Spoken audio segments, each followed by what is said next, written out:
사도들이 예수께 모여 자기들이 행한 것과 가르친 것을 낱낱이 고하니 너희는 따로 한적한 곳에 가서 잠깐 쉬어라.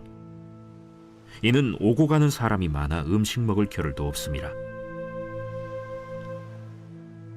이에 배를 타고 따로 한적한 곳에 갈새 그들이 가는 것을 보고 많은 사람이 그들인 줄 안지라. 모든 고을로부터 도보로 그곳에 달려와 그들보다 먼저 갔더라. 예수께서 나오사 큰 무리를 보시고 그 목자 없는 양 같음으로 인하여 불쌍히 여기사 이에 여러 가지로 가르치시더라.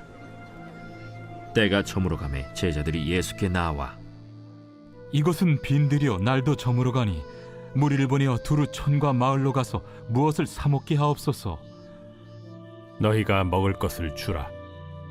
우리가 가서 200데나리온의 떡을 사다 먹이리이까? 너희에게 떡 몇 개나 있는지 가서 보라. 떡 5개와 물고기 2마리가 있더이다. 하거늘 제자들에게 명하사 그 모든 사람으로 떼를 지어 푸른 잔디 위에 앉게 하시니 때로 100명씩 또는 50명씩 앉은지라. 예수께서 떡 5개와 물고기 2마리를 가지사 하늘을 우러러 축사하시고 떡을 떼어 제자들에게 주어 사람들에게 나누어 주게 하시고 또 물고기 2마리도 모든 사람에게 나누심에 다 배불리 먹고 남은 떡 조각과 물고기를 12바구니에 차게 거두었으며 떡을 먹은 남자는 5,000명이었더라. 말씀으로 아침을 여시는 천안침례교회 여러분을 진심으로 축복합니다. 어린 시절부터 교회에 가다 보면 여름이나 겨울에는 수련회를 가게 됩니다.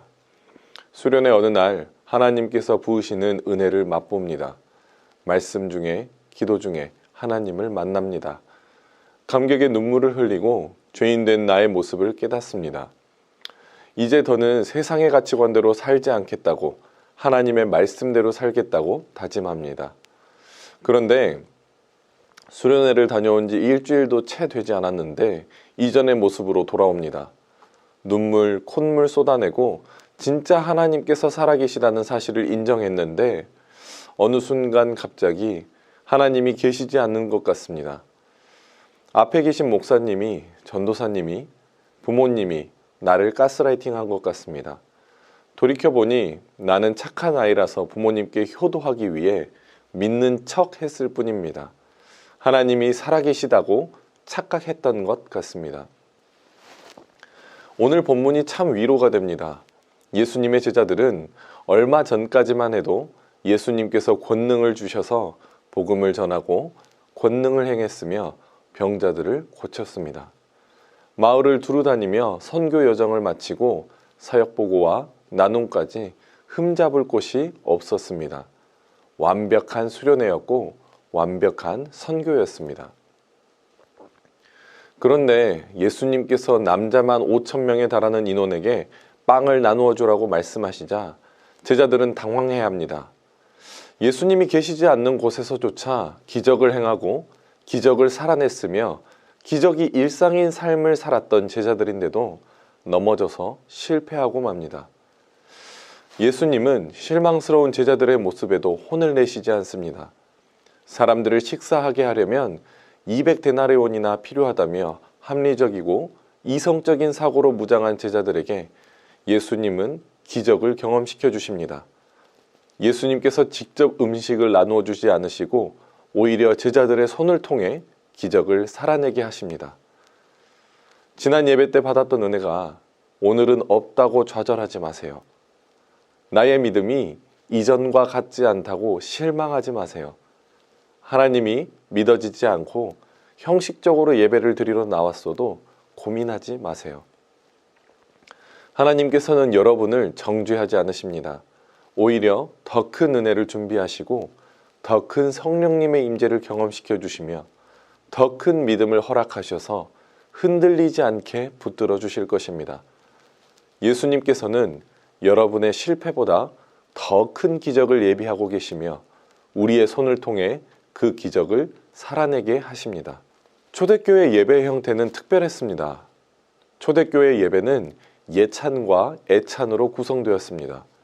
여러분도 잘 아시다시피 예찬은 예수님께서 자신의 살과 피를 주셨던 주의 만찬을 기념하는 것이고 애찬은 믿는 자들끼리 자신의 음식을 가지고 나누던 그 사랑의 잔치였습니다. 오늘 본문에서 예수님은 제자들을 통해 오병이어의 기적을 행하고 계십니다.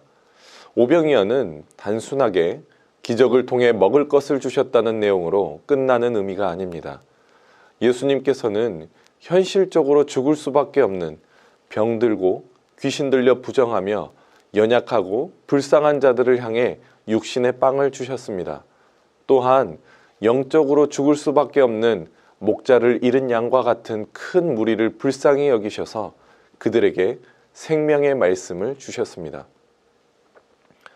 예수님은 오병이어를 통해 예찬과 애찬에 대한 가르침을 주십니다. 그러니까 우리를 예배의 자리로 부르셔서 함께 식사하고 함께 말씀을 나누는 가족으로 부르고 계십니다. 주님은 우리를 식탁 교제하는 식구로 삼아 주셨습니다. 부정하고 불쌍한 자들이 아니라 하나님의 아들과 딸로서, 자녀로서 초청하고 계시는 것입니다. 예전과 다른 나의 신앙의 모습에 하나님은 실망하지 않으십니다. 병들고 귀신이 들려 부정한 내 모습이더라도 하나님은 버려두지 않으십니다. 연약하고 불쌍한 현실에 있더라도 하나님은 나를 찾아오시고 육의 양식과 영의 양식을 베풀어 주실 것입니다. 여러분, 선하신 하나님을 믿으십니까? 있는 그대로 하나님께 나아오십시오. 예배의 자리로 나아오십시오. 하나님은 여러분에게 더 큰 기적을, 더 큰 은혜를, 더 큰 믿음을 준비하고 계십니다. 기적이 일상이 되는 삶을 누리시는 천안침례교회 여러분이 되시기를 축복합니다. 기도하시겠습니다. 선하신 하나님, 기적이 일상이 되는 삶으로 주님과 날마다 식탁 교제하는 식구로서 저희들을 불러주심에 너무나도 감사드립니다. 이제는 죄의 종이 아니라 주님의 자녀가 되었음을 믿습니다. 우리의 연약함과 부정함은 모두 주님 앞에 드립니다.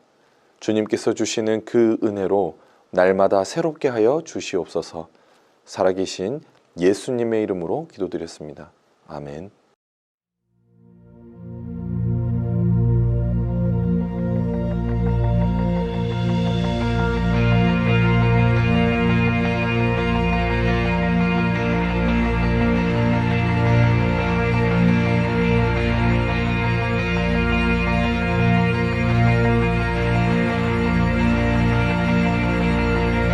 자격 없는 날 왕께서 반기시네. 잃어버린 날 찾으신 오그 사랑, 오그 사랑. 독생자 예수 자유케 하네. 주의 자녀라 하시네.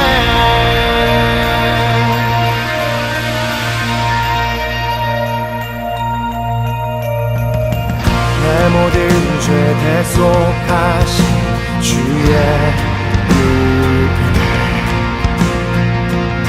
나 죄 아래 있을 때 나를 위하여 죽으신 예수, 독생자 예수 자유케 하네.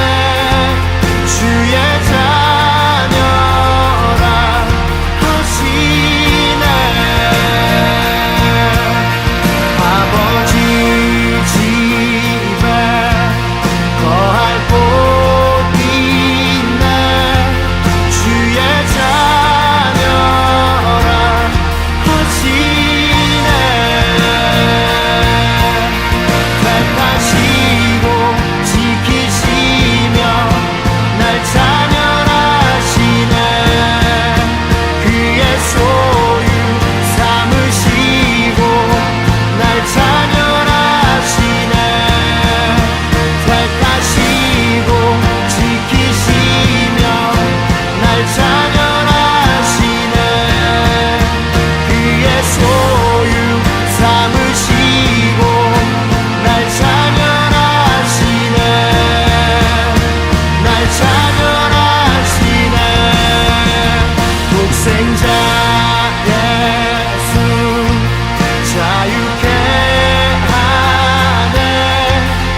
주의 자녀라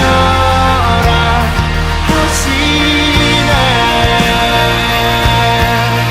아버지 집에 거할 곳 있네. 주의 자녀라 하시네. 아버지 집에 거할 곳 있네. 주의 자녀라 하시네.